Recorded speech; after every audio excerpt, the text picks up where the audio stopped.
Bonjour, ravi de vous retrouver dans Lumière Intérieure. Cette semaine, j'ai la joie d'accueillir un producteur de télévision.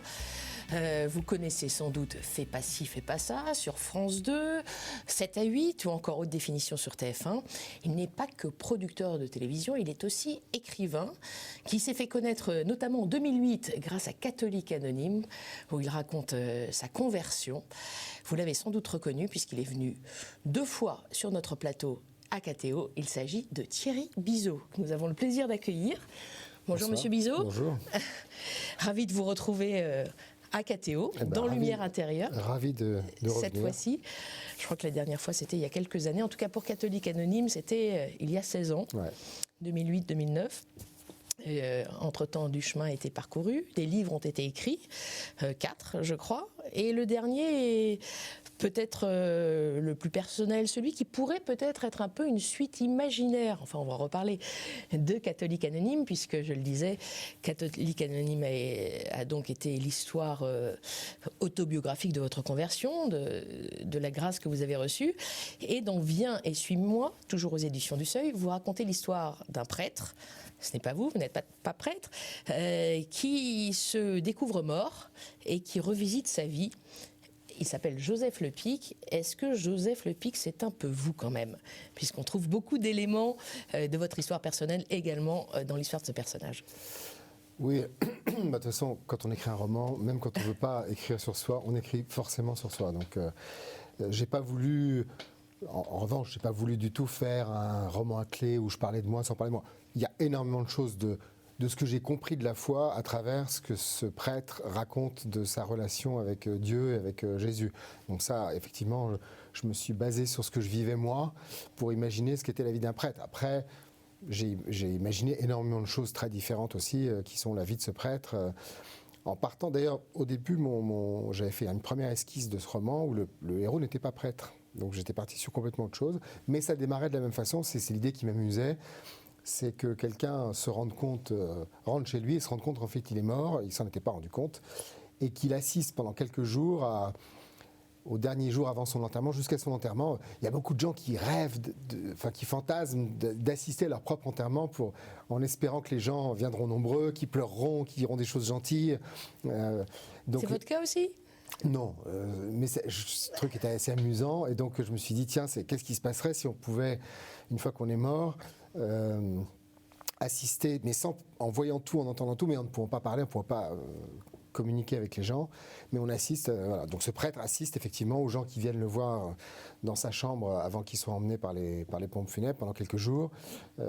Il assiste à sa messe d'enterrement, à son enterrement, et c'est une occasion pour lui de revivre les grands moments de sa vie et surtout d'essayer de comprendre. Parce que ce qui est amusant, c'est qu'il a beau être prêtre, heureux d'avoir rencontré Jésus et d'avoir donné sa vie à Jésus et d'avoir une vie vraiment pleine en tant que prêtre, avec ses difficultés, parce que les vies de prêtres que je connais sont des vies très solitaires, donc lui aussi a une vie solitaire, mais en même temps très entouré, il a fait plein de choses. On ne peut pas dire que c'est un prêtre aigri ou malheureux. Mais tout de même, il est furieux d'être mort.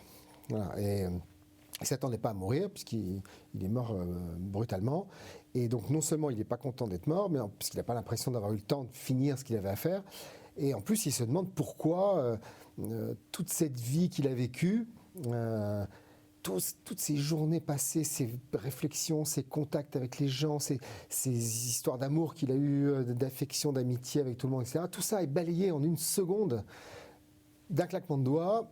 Et voilà, et son orgueil parle encore un peu, quoi. Voilà, donc en fait, c'est quelques jours où il assiste aux gens qui viennent le voir chez lui pendant 2-3 jours, puis ensuite à sa messe d'enterrement et à son enterrement, vont lui permettre de faire le deuil de lui-même, en fait, voilà, d'accepter le fait qu'il est mort et que c'est fini, tout ce qu'il a fait, et parce que c'est pas tellement un roman où il est dans les regrets, à faire une analyse et un bilan de sa vie. C'est pas tellement ça. C'est plutôt, il regrette un peu d'avoir quitté cette vie qui avait plein de choses formidables. Et il se pose quand même la question de savoir la seule chose importante pour lui, qui est est-ce que j'ai suffisamment aimé, au fond. Voilà. C'est la question que tout un chacun doit se poser. Oui, c'est-à-dire que je pense, moi j'en suis arrivé à à la conclusion, mais je ne suis ni philosophe, ni théologien, ni même un intellectuel. Je suis quelqu'un de très simple, Et donc, dans mon cheminement personnel, depuis ma conversion et des découvertes que je fais chaque jour, etc., en cheminant pauvrement et petitement derrière Jésus, j'ai fini par comprendre que le sens de la vie, en tout cas pour moi, mais je me demande si ce n'est pas universel, en tout cas, ce pourquoi je pense nous sommes envoyés sur Terre le peu de temps qu'on y reste, la seule mission qu'on ait, la seule chose qu'on ait à faire, c'est d'aimer et de nous laisser aimer. Voilà notre mission. Tout le reste n'est qu'accessoire, superflu. Certes, si on a des talents, utilisons-les, mais on est là que pour ça, et on est tous égaux devant cette mission. Or, bien qu'ayant découvert ça et en étant convaincu de ça, sur les 24 heures qui me sont données chaque jour, gratuitement de vivre, combien est-ce que j'en passe à aimer, être aimé? Très peu. Alors que je suis convaincu, j'ai compris je suis comme le gars qui aurait compris quels vont être les chiffres qui vont sortir au loto et qui ne joue pas. Il y a la théorie et la pratique aussi. Voilà, il y a la théorie et la pratique. Et donc, c'est parfois un peu difficile. Ouais, c'est comme ça. Il y a donc beaucoup de points d'accord entre ce prêtre Le Pic, Joseph Le Pic. C'est un petit clin d'œil. Oui, c'est un petit à la clin famille d'œil. Le Pic, vous avez reconnu. Oui. Fais pas ci, fais pas ça. Joseph Le Pic et vous, cet appel de Jésus, parce que ça a été aussi un appel de Jésus-Christ en ce qui vous concerne. La grande différence, c'est évidemment, vous êtes marié, il est prêtre. Est-ce que c'est un chemin que vous auriez pu prendre, la prêtrise ? Je ne sais pas, mais je ne me pose pas la question puisque je ne l'ai pas prise. Donc, je ne sais pas. Pas de regret. Ah non, aucun regret. Non, je suis très content d'être marié, d'avoir mes enfants, maintenant mes petits-enfants. Quand on a la chance d'avoir rencontré Jésus, de se sentir aimé par lui, d'avoir cette nouvelle histoire d'amour, il faut la vivre de là où on est. Il ne faut pas croire qu'il faut tout quitter pour... Moi, je me suis souvent posé la question. Au début, j'étais tout feu, tout flamme. Comme c'est une histoire d'amour, la foi, pour moi, c'est une histoire d'amour. C'est pas une théorie abstraite, ou c'est pas une connaissance, ou c'est pas une philosophie, ou c'est pas un concept. Dieu, c'est une rencontre amoureuse. Et donc, au début, on est tout feu, tout flamme, on est amoureux. Puis, moi, je pense qu'on commence à aimer quand on n'est plus amoureux. C'est là qu'on décide d'aimer. Comme dans une vraie relation. Dans une vraie relation. Et donc, j'avais peur d'ailleurs. Au début, j'étais tout feu, tout flamme. J'avais envie de communiquer à tout le monde. J'ai été témoigné. J'ai fait mon bouquin Catholique Anonyme, etc. Mais me connaissant, je savais très bien que dans 2 ans, 3 ans, je ne sais pas quand, j'allais finir par ne plus être amoureux, ne plus avoir cette espèce d'euphorie. Et je m'inquiétais beaucoup de me dire est-ce que j'allais continuer à aimer. Bon, j'ai continué à aimer, mais effectivement, je me suis calmé. Cette euphorie un peu artificielle, peut-être, s'est évaporée. Pendant que j'étais tout feu, tout flamme, je me posais la question pourquoi j'ai été choisi moi? Je suis producteur de télévision, il faut que je fasse des émissions sur Dieu. Bon, je me suis rendu compte que c'était une mauvaise question, une question orgueilleuse. Pourquoi il m'avait choisi? Pourquoi j'avais cette chance? C'était pas mon problème, c'était le sien. Il avait qu'à faire ce qu'il voulait de moi, mais c'est pas à moi de décider.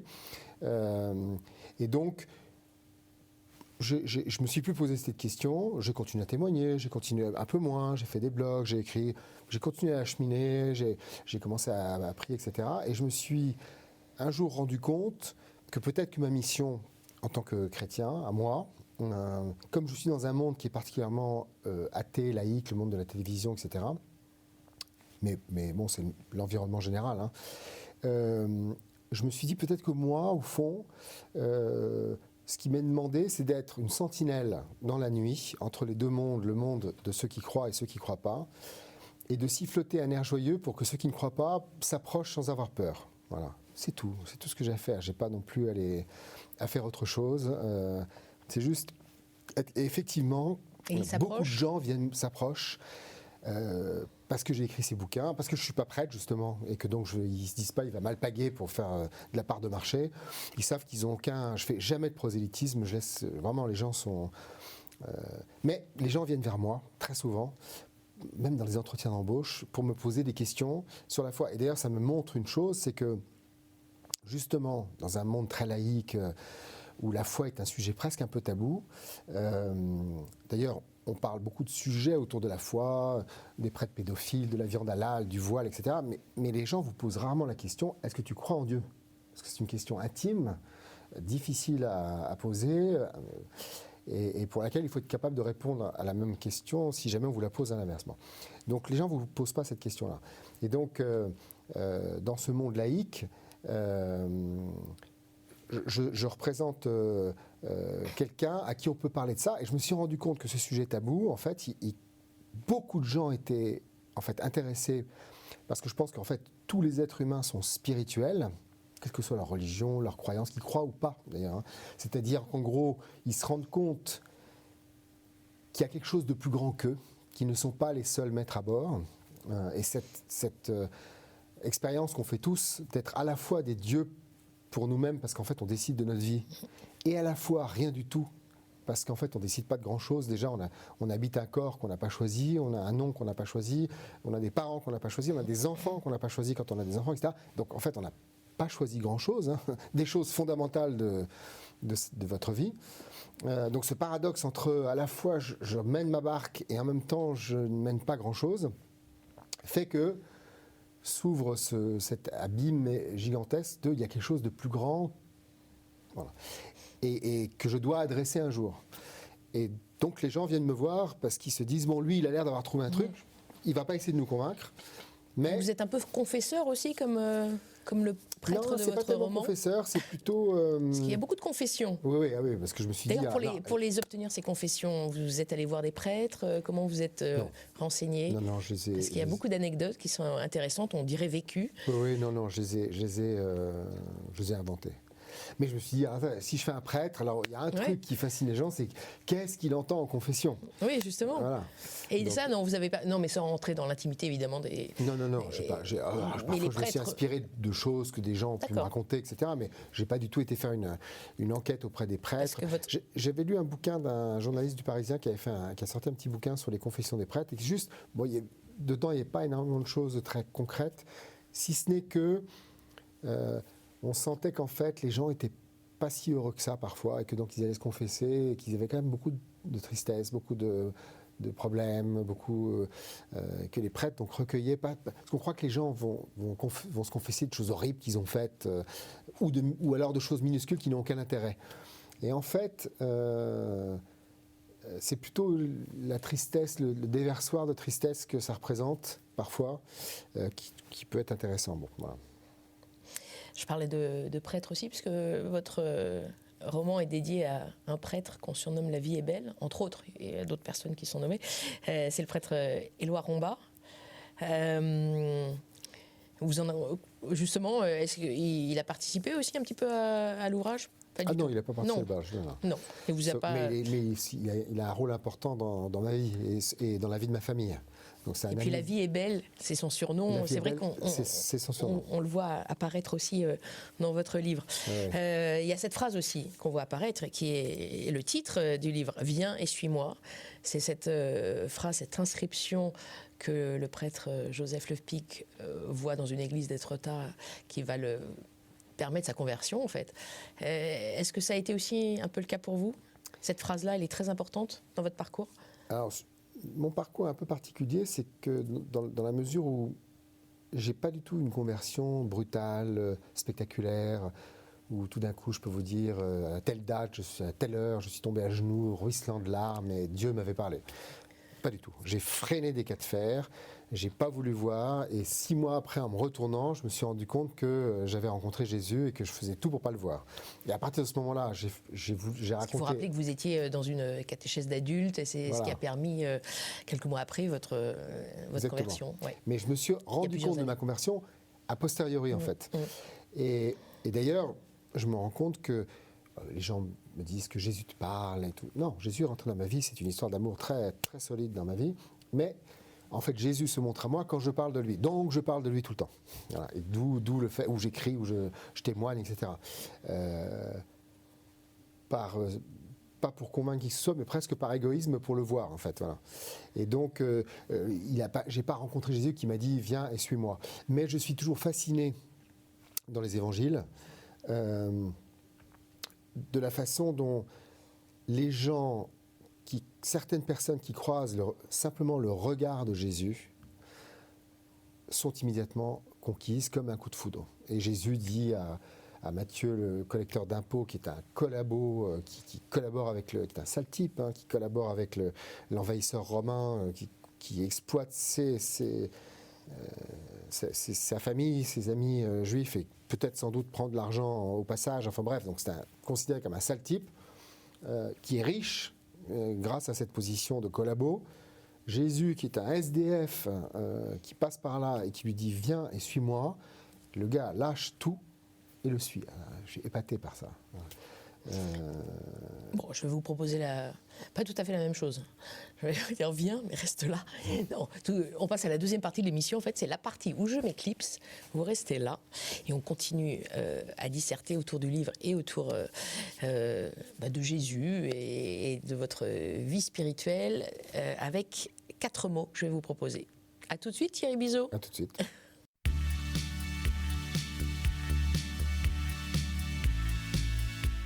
Thierry Bizot, est-ce que vous êtes bien ? Très bien. Depuis tout à l'heure. Alors, je vous propose cette deuxième partie d'émission et voici le premier mot que je vous soumets, c'est le mot fidélité. Ah. Ah. Ça, c'est un grand mot. Ça vous parle ? Ah bah oui. Dans tous les sens du terme. Oui, fidélité, c'est un mot... en fait, je pense que je suis naturellement fidèle. Je ne pense pas que je fasse de gros efforts pour l'être. Ça fait partie de ma nature. Mais je pense que la fidélité, c'est aussi une décision. En fait, la fidélité, ça va avec l'amour. Et l'amour va avec le mot décision, le mot travail presque. On a souvent tendance à montrer l'amour dans les films, dans les romans, comme une espèce de source magique qui nous tombe dessus. Et c'est vrai, quand on a un coup de foudre, on est tout d'un coup emporté. Mais, comme je le disais tout à l'heure, je pense qu'on commence à aimer quand on n'est plus amoureux et quand on décide de rester.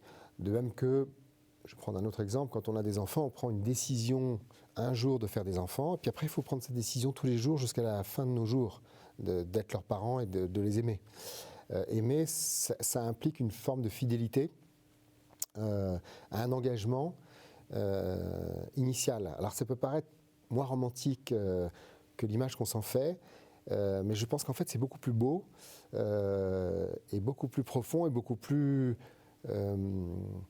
ça permet de s'accomplir en fait beaucoup plus.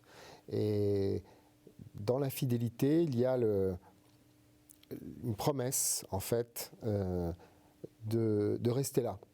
Et je trouve qu'en amour, dans les amours qu'on a avec les autres êtres humains, mais aussi l'amour qu'on a avec Dieu, pour Dieu, la fidélité finalement c'est presque la seule chose qu'on puisse offrir. On ne peut pas offrir d'être parfait, on ne peut pas offrir d'être toujours pareil, on va changer, on va être décevant, on va faire souffrir ceux qu'on aime, et ceux qu'on aime vont nous faire souffrir. D'ailleurs, c'est un des grands mystères pour moi, presque mystique, c'est l'existence liée de la souffrance et de l'amour. Donc on ne peut pas promettre de ne pas faire souffrir, on ne peut pas promettre de ne pas décevoir, on ne peut pas promettre tout ça, mais on peut promettre d'être fidèle. Et j'ai souvent remarqué que dans les tempêtes qu'on peut vivre, qu'on peut traverser dans son couple ou avec ses enfants, la seule chose qui compte, c'est de se dire je suis toujours là. Ça ne va pas, on ne se parle plus, on s'engueule, mais je suis là. Et je serai toujours là. Et ça, c'est un beau programme. Est-ce qu'il est plus facile d'être fidèle à Jésus ou fidèle aux humains ? Alors, je pense qu'il est... je pense qu'il est plus facile d'être fidèle à Jésus parce que Jésus nous aime inconditionnellement et que c'est pas lui qui va nous lâcher la main. Mais nous pouvons la lâcher. Mais nous pouvons la lâcher. Quand on se sépare de Jésus, c'est nous qui avons lâché la main, toujours. Alors que dans les amours humaines, ça peut être l'autre qui vous lâche la main. Et concernant la fidélité ? C'est un travail ? La fidélité, de tous les jours. Je pense que c'est une promesse qu'on peut se faire même à soi-même, en fait. Les promesses... Vous connaissez la citation. Non, elles sont faites pour ne pas être tenues. Ou ça peut être celle-là. Il y en a d'autres autour de la promesse. N'engage que ceux qui les... Voilà, il y en a plusieurs. En général, elles sont... oui, mais c'est ça qui est beau avec la fidélité, c'est que c'est une promesse tenue. La fidélité, c'est une promesse tenue. C'est joliment dit. Comment nourrir cette fidélité ? Alors d'abord, je pense que la fidélité se nourrit de la fidélité. Plus vous avez aimé quelqu'un longtemps, plus vous allez devoir, ça va vous coûter de ne plus l'aimer. D'ailleurs, je pense qu'on aime le plus les gens dont on s'est le plus occupé, qui ont été dépendants de nous, à commencer par nos enfants. Les gens qu'on aime le plus au monde, souvent, c'est nos enfants. Or, nos enfants sont arrivés, on ne les a pas choisis. On ne savait pas le sexe qu'ils allaient avoir, le caractère qu'ils allaient avoir, si on allait s'entendre avec eux, ce qu'ils allaient devenir, comment nos relations allaient se transformer. Mais le fait qu'on se soit occupé d'eux dès le premier jour, qu'ils aient eu besoin de nous, fait que on les aime avec une très grande force et qu'on leur est fidèle. Inconditionnellement. Et les rapports avec sa femme, son épouse. Parfois, vous dites que j'ai l'impression d'avoir une relation extra-conjugale avec Jésus. Comment est-ce qu'elle a vécu ça ? Alors, ça, c'est une réponse que j'ai donnée dans une émission de télévision avec Marc-Olivier Fogel à la sortie de mon livre Catholique Anonyme, où j'étais absolument pas... À l'époque où le livre est sorti, j'étais très loin. Je savais que Jésus me fascinait, je savais que j'avais fait une petite catéchèse qui était plus importante que je l'imaginais, mais j'étais incapable de dire de moi que j'avais la foi, que j'étais croyant, que rien de tout ça. Et Fogel me dit, on est en direct, je vous pose une question très simple, expliquez-nous en peu de mots, qu'est-ce que c'est que d'avoir la foi ? Et je lui dis, mais c'est pas une question simple, et en plus je suis loin d'être un spécialiste. Mais une image me vient, et donc je vais vous dire l'image qui m'est venue, et quand je vous préviens, quand je vous aurai dit l'image qui m'est venue, vous allez un peu me prendre pour un illuminé. Et j'aurais dit, l'image qui m'était venue, c'est comme si j'entretenais une relation extra-conjugale avec Jésus.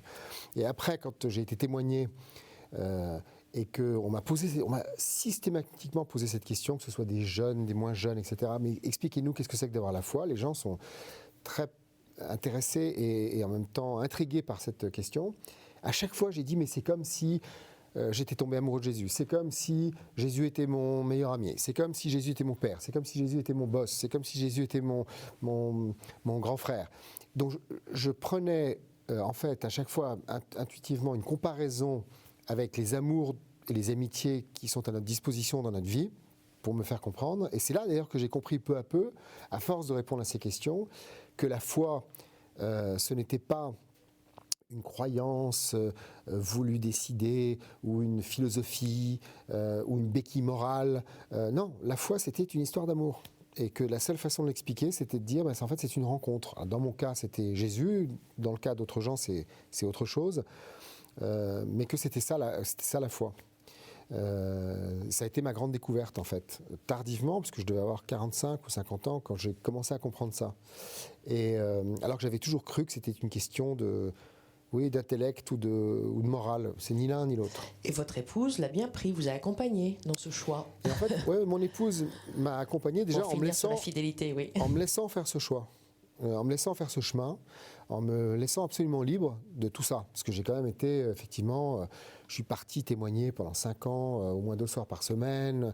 Je suis retourné à la messe, j'ai commencé à écrire des bouquins, c'est devenu une composante importante de ma vie, et jamais ma femme ne m'en a fait le reproche.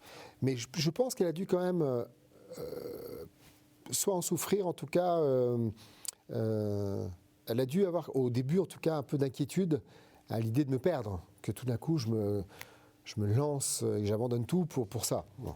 Et pour devenir prêtre, peut-être. Et pour devenir pauvre, c'est dit. Donc la question s'est quand même posée. La question, c'est pas posé pour moi. C'est pas pour rien que vous venez avec un livre quand même sur un prêtre, mais qui meurt. Allez, je vous propose d'aller vite au deuxième mot, qui résonne avec tout ce qu'on vient de dire, notamment la fin, le mot mystère. Ah. Mystère. C'est ça qui est en fait extraordinaire avec cette rencontre que j'ai faite avec Jésus sans m'en apercevoir. C'est une rencontre assez mystérieuse, on pourrait dire, et en même temps extrêmement simple et extrêmement naturelle, puisque c'est une histoire d'amour. Les gens opposent souvent la foi et la raison, à tort, parce qu'effectivement la foi et la raison sont deux choses différentes. Le cœur a ses raisons que la raison ignore, disait Pascal, mais en gros, heureusement qu'on est raisonnable, qu'on est cartésien, qu'on ne fait pas n'importe quoi, mais ça ne nous empêche pas d'aimer. Donc l'amour et la raison sont comme l'huile et le vinaigre, on peut les mélanger, ils se séparent, ils se remélangent, mais ils vivent très bien en nous. Je dis souvent, un prix Nobel de chimie extrêmement scientifique, rigoureux, s'il tombe amoureux brusquement, il ne va pas faire n'importe quoi dans son laboratoire, il va continuer à être très raisonnable, très scientifique, très cartésien, mais il va être amoureux, ça va changer sa vie, ça va le rendre heureux. Donc il n'y a pas à opposer la foi, qui est une histoire d'amour, et la raison. Les gens, en parlant de mystère, disent oui, mais Dieu, c'est un mystère, tu aimes quelque chose d'invisible, comment tu peux t'intéresser à ce point-là, à quelque chose qui est complètement invisible. Mais on est tous intéressés, on croit tous à des choses invisibles, on croit aux droits de l'homme, on croit à plein de choses, et on croit à l'amour. L'amour, si je vous demande de me dessiner les amours de votre vie, vous allez bien être incapable de le faire, ou même de les enfermer dans une boîte, vous ne pourrez pas. Ces amours sont invisibles, évanescents, vous ne pouvez pas les posséder, et pourtant ils sont aussi durs qu'une table. Dans votre vie, ils sont très concrets, ils vous font souffrir d'ailleurs quand vous vous cognez dessus, donc c'est quelque chose de très très concret. Le mystère de la foi, c'est ça. C'est quelque chose de très simple, c'est une histoire d'amour, avec tout ce que ça a de mystérieux. Peut-être que d'ailleurs dans le mystère et dans la relation que Dieu a avec chacun d'entre nous, les gens pensent souvent que Dieu est un vieux barbu, moralisateur, qui nous dit tu as péché, qui nous dit ce qu'il faut faire, ça c'est bien, ça c'est pas bien, tu vas aller en enfer, tu vas aller au paradis. Non, moi je crois que Dieu s'adresse à nous, non pas par des injonctions morales du tout, mais justement il s'adresse à nos désirs. Et c'est ça qui est mystérieux, parce qu'il n'y a rien de plus mystérieux finalement que nos propres désirs, nos propres goûts, c'est quand même incroyable, on empoche nos désirs, on aime les films de lin, ou on aime les femmes brunes ou blondes, ou le café ou le chocolat, on trouve ça tout à fait naturel, on l'empoche comme étant, moi je suis comme ça, j'aime ça et j'aime pas ça, mais au fond on ne sait pas d'où nous viennent ces désirs au départ. C'est tout à fait mystérieux. Donc il y a un côté mystérieux dans la vie de toute façon, qui est tout à fait naturel, et avec lequel il faut apprendre à vivre harmonieusement avec la raison, qui est aussi une très bonne chose. Et le mystère de la conversion, la grâce que vous avez reçue? Le mystère de la conversion, c'est vraiment le mystère de la rencontre amoureuse. Je suis très frappé de l'évangile du bon et du mauvais larron, qui sont, comme vous le savez, crucifiés dans des souffrances atroces de chaque côté de Jésus. Il y en a un qui se fout de la gueule de Jésus en disant si t'es Dieu, t'as qu'à te décrocher, puis décroche-nous aussi. Et l'autre, qui a plutôt bon fond, malgré le fait qu'il soit sans doute un tueur, un violeur, parce qu'il n'a pas été crucifié pour rien, a quand même un bon fond et dit à l'autre, écoute, lui il n'a rien fait, nous on sait pourquoi on est là, arrête de te moquer de lui. Ça, à la limite, c'est humain, il y en a un qui est vraiment méchant jusqu'au bout, un qui a un bon fond, bien qu'il ait fait des choses horribles. Mais ce qui est très mystérieux, c'est que ce bon larron se tourne vers Jésus et lui dit, Seigneur, ne m'oublie pas quand tu rentreras dans ton royaume. Et Jésus lui dit, ce soir même, tu seras au paradis avec moi.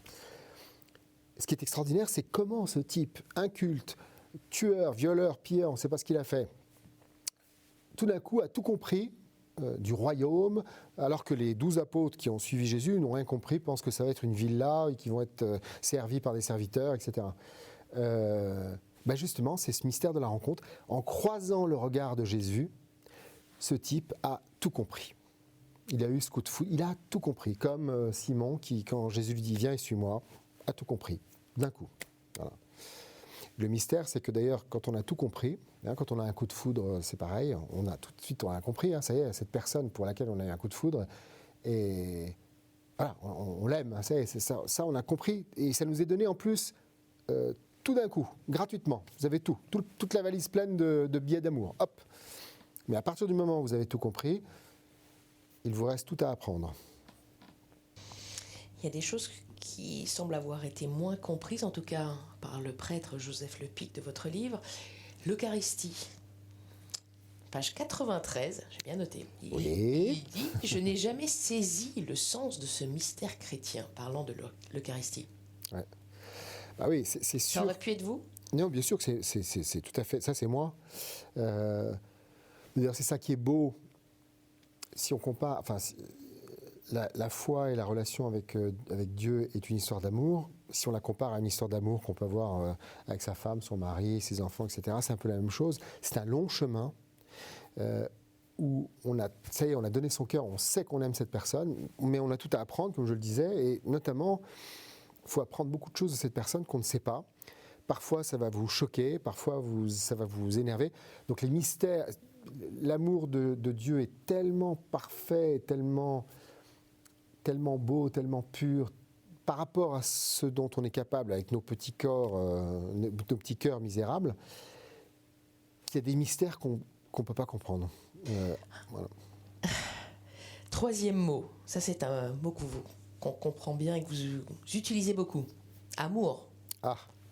Le fameux. Ah, le fameux. Il est là. Bah, l'amour, voilà, ça c'est le mot le plus important, parce que je pense qu'en fait, un jour j'ai déjeuné avec un dirigeant de Canal+, il y a quelques années, qui avait lu mon bouquin et qui me dit, écoute, moi je suis comme toi, tu vois, j'ai été catholique, et puis comme toi, 16-17 ans, j'ai arrêté d'aller à la messe, ça m'emmerdait. Contrairement à toi, j'ai pas eu une conversion tardive, mais donc j'ai envie de te demander une chose très simple, explique-moi ce que c'est que Dieu, parce que je comprends pas ce que c'est. J'ai jamais compris. Et je lui dis, écoute, c'est très simple, Dieu, tu le connais parfaitement, est-ce que tu as déjà aimé quelqu'un ? Il me dit, bah oui, évidemment. Je dis, bon, ben voilà, à chaque fois que tu aimes quelqu'un, c'est un peu de Dieu qui passe en toi, puisque Dieu, c'est l'amour, et l'amour, c'est Dieu. Voilà, c'est simple. Donc, si nos cœurs, on est capable d'aimer, même quand on ne croit pas en Dieu, c'est pas le problème, mais c'est comme si nos cœurs étaient des téléphones portables. On peut s'échanger plein de choses grâce à ce téléphone, mais à un moment donné, il faut quand même recharger la prise. Pour recharger la batterie, à une prise de courant qui nous dépasse et qui vient, dont l'électricité vient d'on ne sait où. Et ben, je pense que l'amour nous vient de Dieu, qui est la source d'amour. Voilà, l'amour, qui est quelque chose à la fois de parfaitement abstrait et de extrêmement concret, c'est ça tout le paradoxe, que nous avons tous expérimenté, est à la fois quelque chose qui nous est donné, qui nous vient, qui est tout à fait extraordinaire, unique. Il n'y a pas deux amours pareils. D'ailleurs, si on ouvre notre cœur et qu'on regarde les différents amours qu'on a, on se rend compte que, d'abord, on sait exactement où on en est. Si les amours qu'on a pour notre père, notre mère, notre femme, nos enfants, chacun de nos enfants, tous les gens, un artiste qu'on aime, notre boulangère, nos collègues, nos cousins, nos amis, si on ouvrait, c'était des comptes en banque avec des cœurs à l'intérieur d'amour, on sait exactement, comme pour votre compte en banque, vous pouvez les regarder, vous savez exactement où vous en êtes de tous vos comptes en banque, de tous les gens que vous aimez, plus ou moins. Il y a des comptes en banque énormes, très importants, d'autres beaucoup moins importants. Vous savez qu'il y en a qui sont importants, mais qui en ce moment sont un peu proches du déficit, du découvert. Vous dites, ouh là là, ça fait longtemps que je me rends compte, là, tout d'un coup, cet ami, il faudrait que je le rappelle, ça a beaucoup baissé. Donc si vous allez regarder, vous savez exactement où vous en êtes. C'est quand même extraordinaire. Alors que tout ça est absolument abstrait. L'amour, l'amour, c'est Dieu. Et Dieu, c'est l'amour. Oui, vous résumez bien. Mais on entend aussi qu'il y a un amour relatif, un amour absolu, un amour humain, un amour divin. Oui, c'est-à-dire que nous avons des capacités d'amour énormes, qui font de nous des êtres divins, puisque l'amour, ça vient de Dieu, c'est Dieu.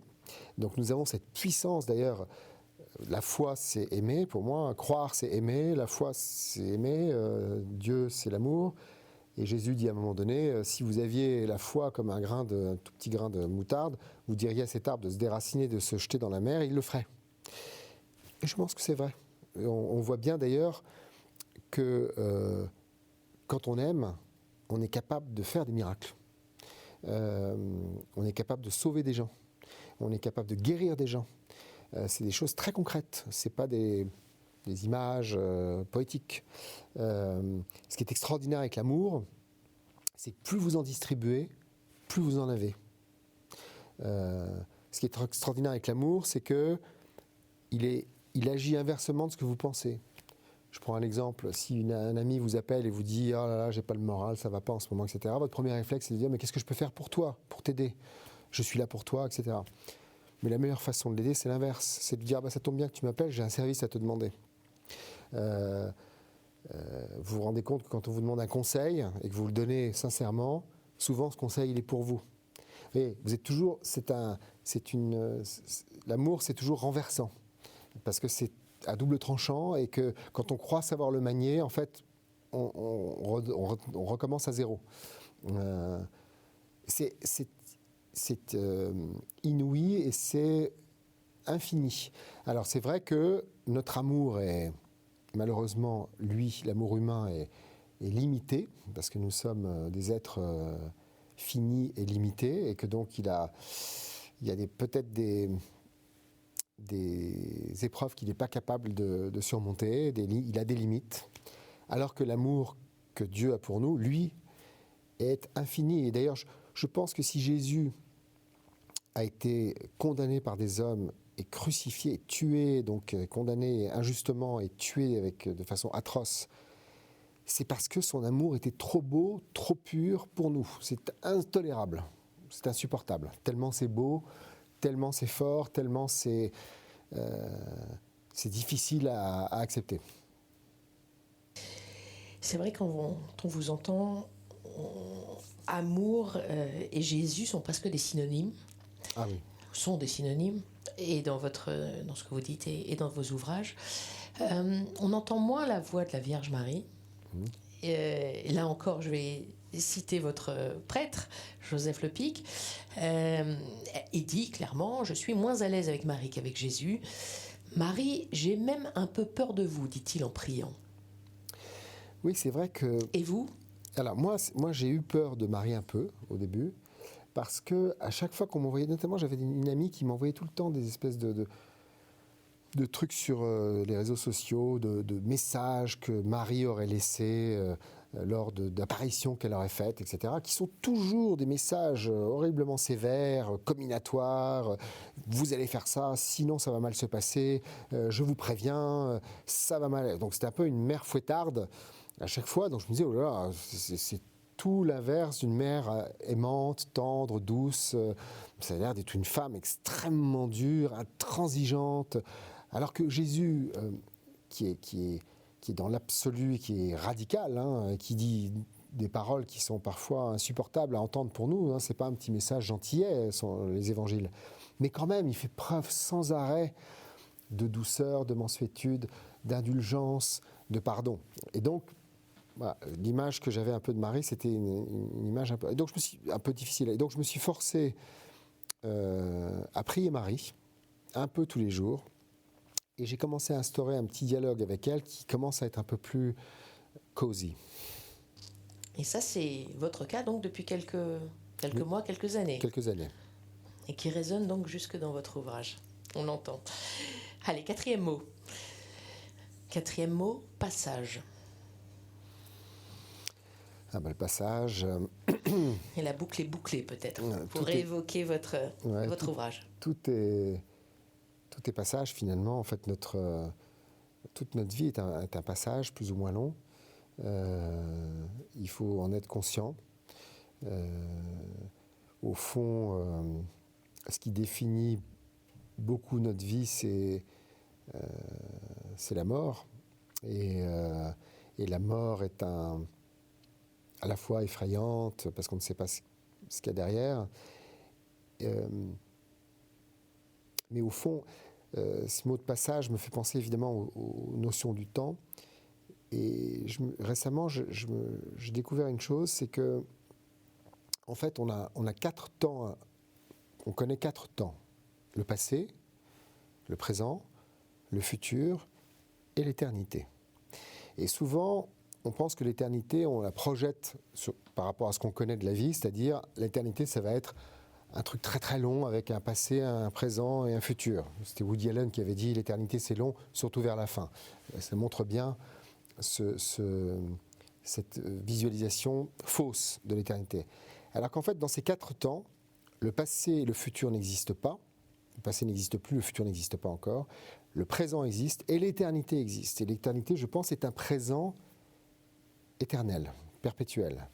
Je pense d'ailleurs que les morts rentrent dans ce présent perpétuel et sont en contact avec nous puisque nous sommes dans le présent. Ils ne sont pas dans le passé, ils ne sont pas dans le futur, ils sont dans un perpétuel présent. Et donc nous sommes dans un passage d'un présent qui avance. Et je pense que quand on mourra, on rentrera dans un présent éternel. C'est comme ça que vous voyez l'au-delà. Oui.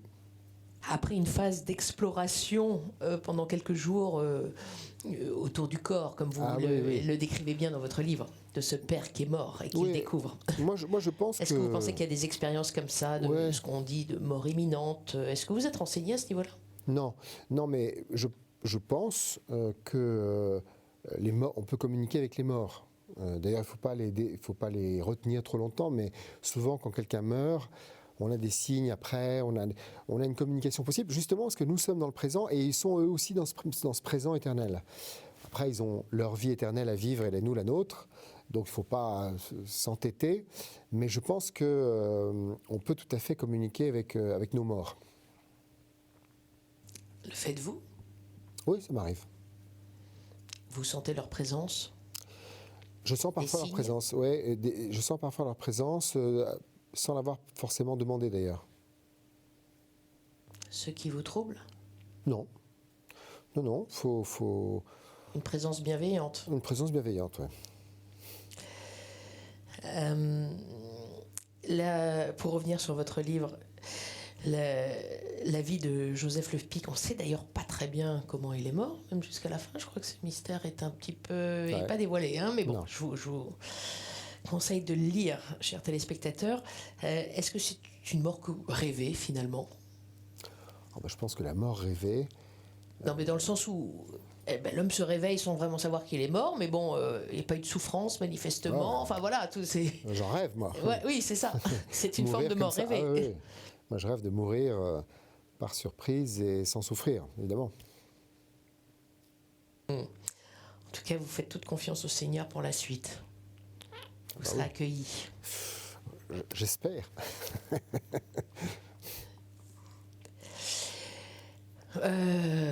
Votre foi vous y accompagne dans cette espérance? Oui, bien sûr. C'est sûr que j'ai l'espérance. Après, je ne sais pas du tout comment... je ne sais pas du tout comment s'il y a un jugement dernier, comment sera ce jugement, mais je pense que je ne veux pas trop m'inquiéter de ça, j'essaye de faire au mieux chaque jour. Est-ce que vous craignez la mort? Oui, je peux pas dire le contraire. Là, si tout d'un coup j'étais au bord d'une falaise tenue par le col et que je pouvais tomber, j'aurais peur, c'est sûr. Mais au-delà de ça c'est effectivement la peur que tout le monde... tout le monde a cette peur-là. Non, mais j'ai pas envie de faire la belle phrase, non, moi j'ai pas peur de la mort, car ceci... Je pense que j'ai peur de mourir comme tout le monde, tout simplement parce qu'il y a un inconnu derrière et que je ne sais pas ce qu'il y a derrière, donc par définition j'ai peur, et en même temps, j'y pense tout le temps, à la mort, tous les jours, de façon assez sereine. Ça me permet en fait de profiter de la vie aussi, de me rendre compte de chaque jour qui passe, de chaque heure qui nous est donnée, que chaque jour est un cadeau. Et qu'il faut en profiter, que chaque rencontre est un cadeau, que tout est un cadeau en fait, hein, ce qui est vrai. Et que donc il faut en profiter. Tranquille, ça ne veut pas dire non plus se lancer dans une frénésie d'action pour profiter, c'est aussi attendre humblement le temps qui passe et parfois s'ennuyer, prendre les choses comme elles viennent. Et j'espère que j'arriverai à mourir sereinement. Je vous le souhaite, et à nous tous d'ailleurs. Ouais. Allez, je reviens auprès de vous, Thierry Bizot, pour la conclusion. Très bien. À tout de suite.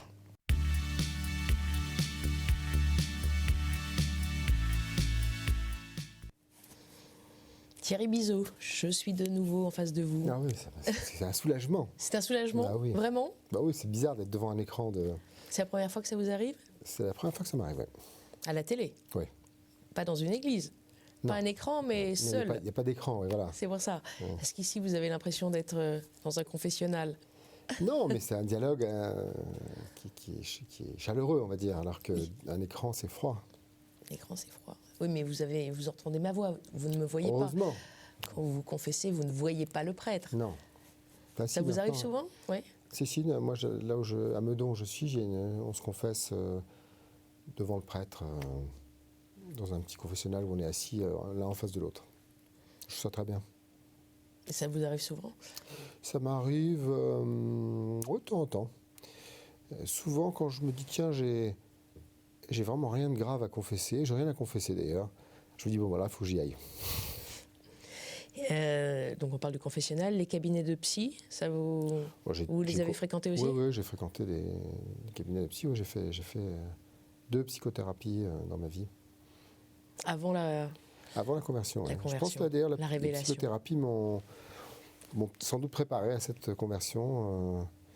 C'est un peu un effeuillage, un gommage, je sais pas comment on peut l'appeler, qui prend du temps et qui fait que vous êtes plus disponible, vous êtes plus poreux, plus ouvert le jour où cette rencontre se présente. La bonne parole, la lumière. Parmi les 4 mots proposés, est-ce qu'il y en a un qui vous a davantage marqué? Mystère, peut-être. Mystère. Ouais. Je pensais que vous alliez dire amour. Non, mais amour. Amour, évidemment. Amour, évidemment. Un peu galvaudé comme mot? Non, justement, c'est ça qui est formidable. Pas assez. C'est que amour, on pense qu'on peut jamais le galvauder. Parce que c'est quelque chose c'est un vif argent, c'est inattrapable. C'est pour ça d'ailleurs que... Mais très utilisé, pas très forcément utilisé, à bon escient. Très... Oui, mais au fond, inoxydable. Mystère vous a donc mystère, parce que parlé. c'est quelque chose qu'on classe à part, en fait, souvent. Même dans les films, il y a les films mystérieux, ou paranormaux, je sais pas quoi, comme si c'était une catégorie à part, alors qu'en fait, le mystère la vie est un mystère. La vie n'est pas... elle est faite de tas de choses très concrètes, d'impôts à payer, de douleurs qu'il faut soigner, mais elle reste un mystère absolu. Notre naissance, notre arrivée, pourquoi on est arrivé là, qu'est-ce qu'on doit faire, les talents qu'on a reçus. Est-ce que vous allez explorer ça dans un prochain ouvrage? Quelque chose en route? Je ne sais pas, peut-être. Peut-être? Peut-être. Je vois. La suite, après le mystère de la mort, enfin de l'après-vie. Alors j'ai écrit un autre roman, mais je ne suis pas sûr de publier, parce que sur l'immortalité, justement. En gros, c'est une famille, c'est l'histoire d'une famille, au début, en 2024, au moment où on a trouvé une façon, avec une injection de cellules fraîches, de cellules souches, vous rajeunissez jusqu'à vos 20 ans, vous restez, si vous avez 50 ans, vous avez 50 ans d'expérience, mais physiquement, vous êtes jeune, éternellement. Et donc, il y a ceux qui décident de le faire. L'élixir de jouvence. Une espèce d'élixir de jouvence, voilà. Qui, paraît-il, d'ailleurs, n'est pas...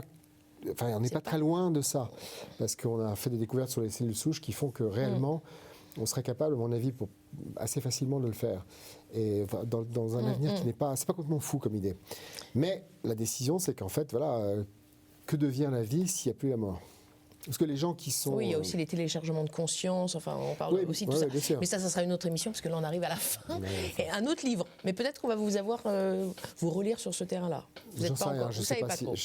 En attendant qu'on lise le prochain Thierry Bizot, je vous propose de lire celui qui vient de paraître aux éditions du Seuil, Viens et suis-moi.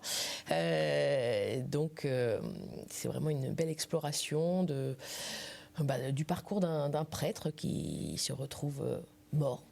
Et après, je vous laisse lire. Ça se lit d'un trait, ça se lit très facilement, c'est très agréable. Merci. Une belle exploration aussi spirituelle. Merci beaucoup, Thierry Bizot. Merci à vous. Et merci à vous derrière vos écrans. Pour revoir l'émission, vous connaissez l'adresse, ktotv.com. On se revoit la semaine prochaine. Très belle soirée.